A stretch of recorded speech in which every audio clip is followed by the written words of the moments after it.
Hi, welcome to Surviving Motherhood. So, I've been thinking quite a bit lately about Proverbs 31. Perhaps you know that I had written a devotional for it for the new Zondervan's Mom's Bible that's coming up next spring. Well, and as I record this video, I don't know whether mine has been selected. By the time this shows, I will know, so you'll know. But anyway, because of that, I've been thinking a lot about Proverbs 31.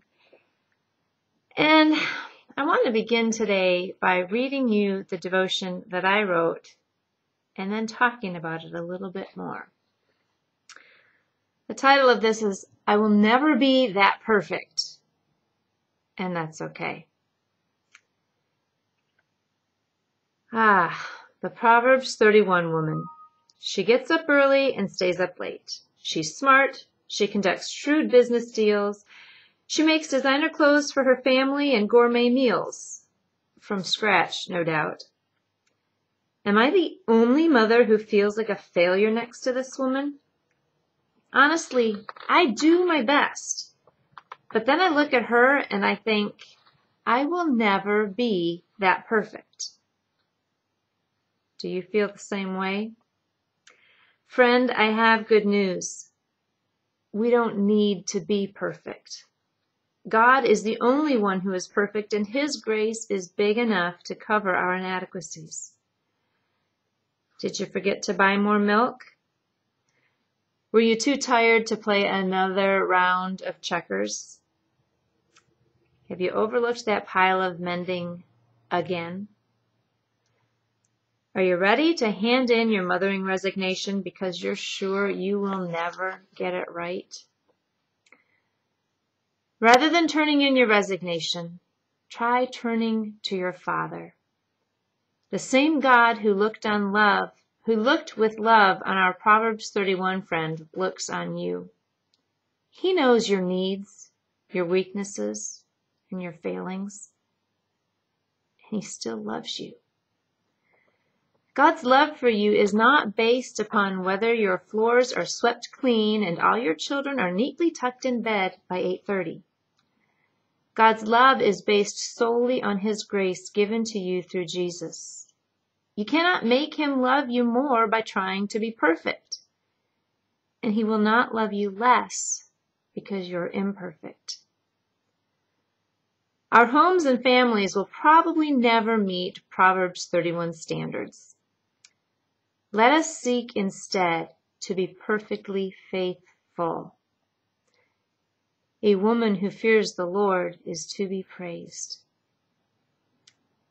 By the way, reread verse 15.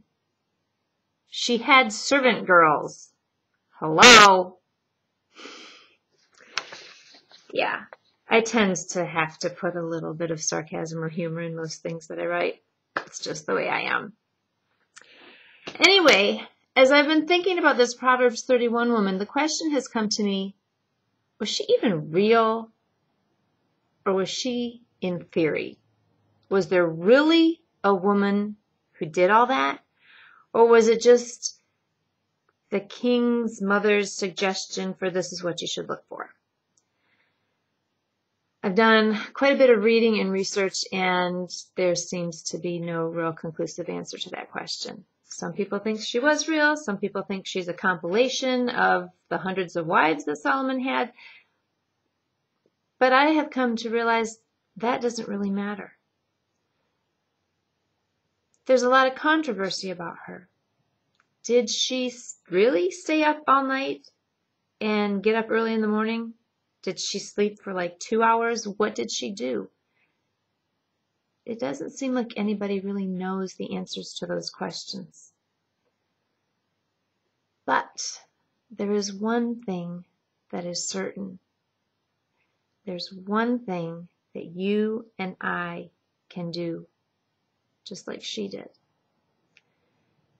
That one thing we know is she feared the Lord. She trusted in God. She sought Him. She got her strength from Him.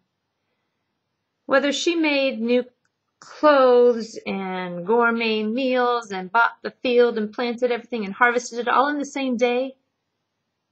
We don't know. Probably not. But what we do know, she trusted in God, and that was her beauty. That was the reason she could be praised. She wasn't Superwoman doing all this stuff in her own strength.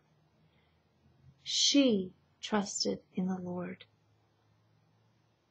So, fellow failure mom, if you're like me and you can't do it all, and who can? What we can do, what we need to do is trust in the Lord. He is perfect. He loves us in our imperfection, and He will give us the strength to do what we need to do. Now go, have a wonderful, Jesus-full day.